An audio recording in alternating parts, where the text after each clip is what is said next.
piss me off.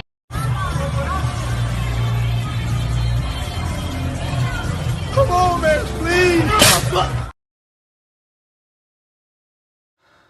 Hello, welcome to LTM Reviews. Gonna get you caught up on the oldest movies, and welcome back to Illumination Month, guys.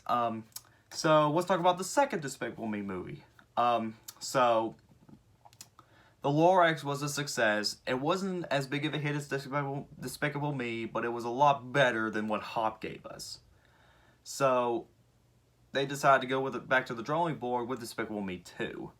So in this one, Gru and the minions are back, but this time Gru stumbles upon, or at least gets captured by these agents who are trying to find this villain named El Macho, who is turning in these little bunnies, I guess, into like these purple things or something, or some sort of creature or something.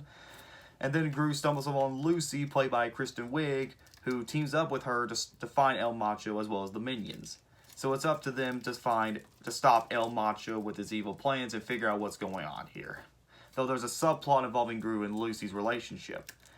So, I think this is a much better movie than the first one. And I understand why. And it's pretty understandable why, because I kind of laughed more at this Despicable Me than I did the last one. And let me explain. First of all, the Minions, although I'm not really a big fan of them like I used to, and I thought they were okay in the first one, they are much better focused on and much better handled here, because they really made me laugh in this one. I like the animation. The animation's a big improvement over the last one. I thought the animation was okay in the first one, but not really a lot. The three girls are alright. Kristen Wiig is not a bad actress, but she can get a little over the top here and there, but she's not bad. I thought she was really funny in some areas. Steve Carell's Gru is great. The villain, I will say the villain, it's kind of hard for me to talk about the villain because I don't know. I can't tell if he's not as good as Vector, but he's definitely pretty good. It's kind of hard, but he's not as strong as Vector. But once we get to the third movie's villain, that's when things start to turn around. But we'll get to that eventually. The story is kind of cookie cutter. I mean, you've seen this tale before, but it's not really that bad. I mean, they at least had some twists and turns, which I won't spoil, but if you've seen it, it's kind of brilliant.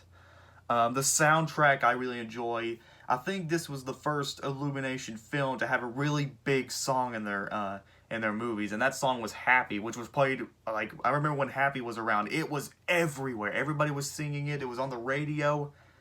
Pure craziness. You know, it was a big hit. So this was the first Illumination film to have a really big hit song in their movies, so gotta give them that.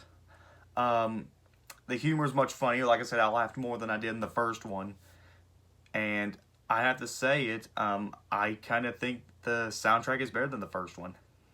So overall, Despicable Me 2 is a really funny movie and a well-worthy sequel to its predecessor. While I don't think it's Illumination's best work, it is better than the first Despicable Me movie, which makes it more enjoyable. So I give Despicable Me 2 a 9 out of 10. It's a really funny movie with great characters, a nice relationship between Gru and Lucy, and some very fluid animation. Hopefully, maybe around the third, we'll see how the third one turns out, and maybe Minions, which is next. Minions is next, yeah. So, this is LTM signing out. Hope you guys enjoyed this review. Please subscribe, you get the idea. See you guys next time. You'll always be with me. And you'll always be my brother.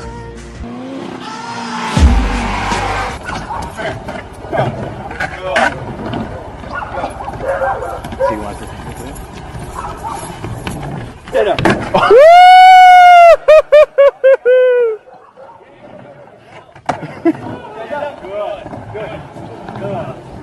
Stick out his tongue. Boy.